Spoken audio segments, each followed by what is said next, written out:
This story happened when I was 17 years old, and to this day, I still don't have an explanation for what I heard or what touched me. My family moved into that house at the end of August, right before my senior year of high school.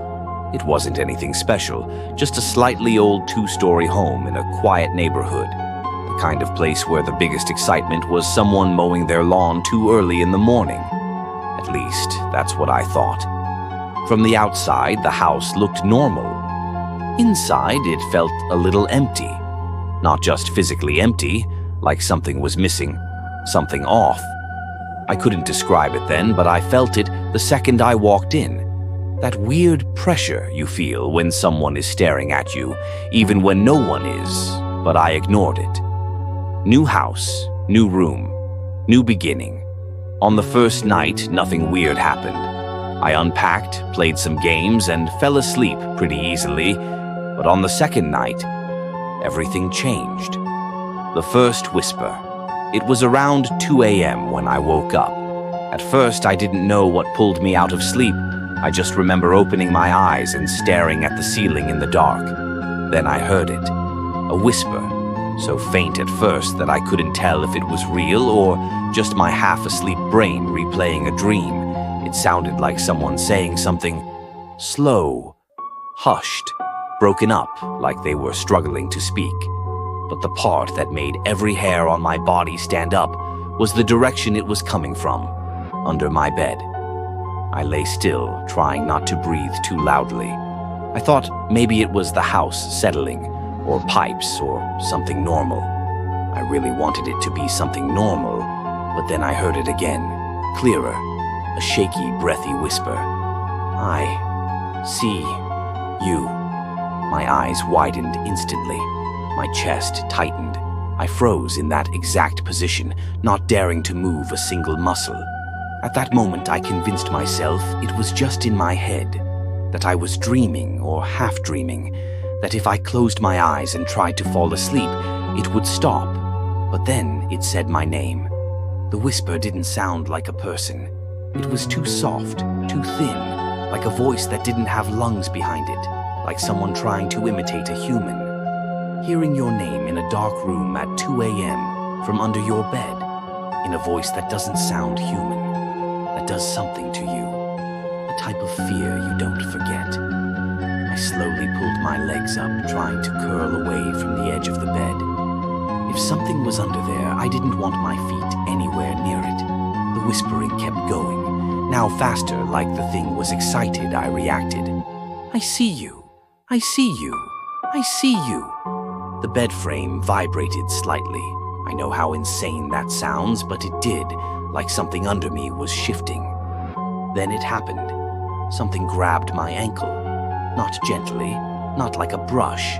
A full, cold hand wrapped around it. Thin fingers, sharp nails. I felt them dig into my skin hard enough to sting. That was the moment I snapped out of the paralysis. I screamed and launched myself off the bed so fast I nearly tripped. I sprinted out of my room, down the hallway, and straight into my parents' bedroom.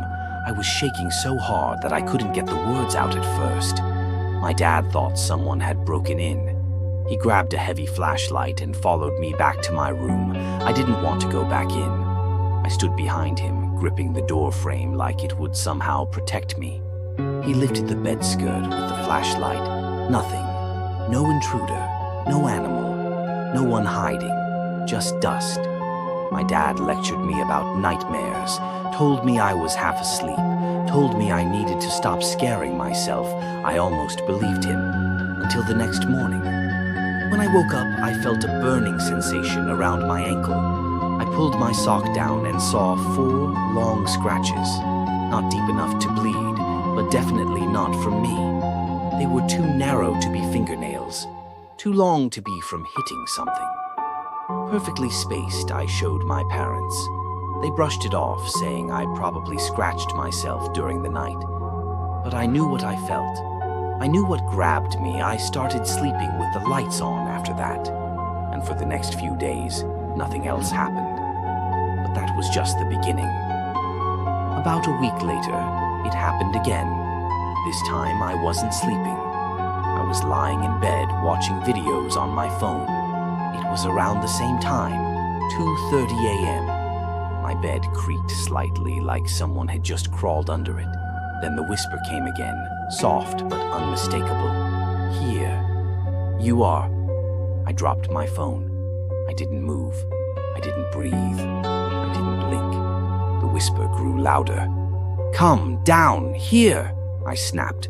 I bolted out of my room, slamming the door behind me so hard the picture frames on the hallway wall rattled. That night, I slept on the couch. 2 days later, I decided to investigate the house. I don't know why. I guess part of me wanted proof I wasn't insane.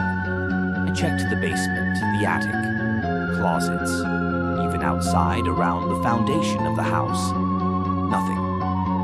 That night, I pushed my dresser against the door and slept with headphones in. Around 3 a.m., even through the music, I heard something. Not whispering this time, but breathing, slow, raspy, right under me, like something was trying to fill lungs that weren't fully there.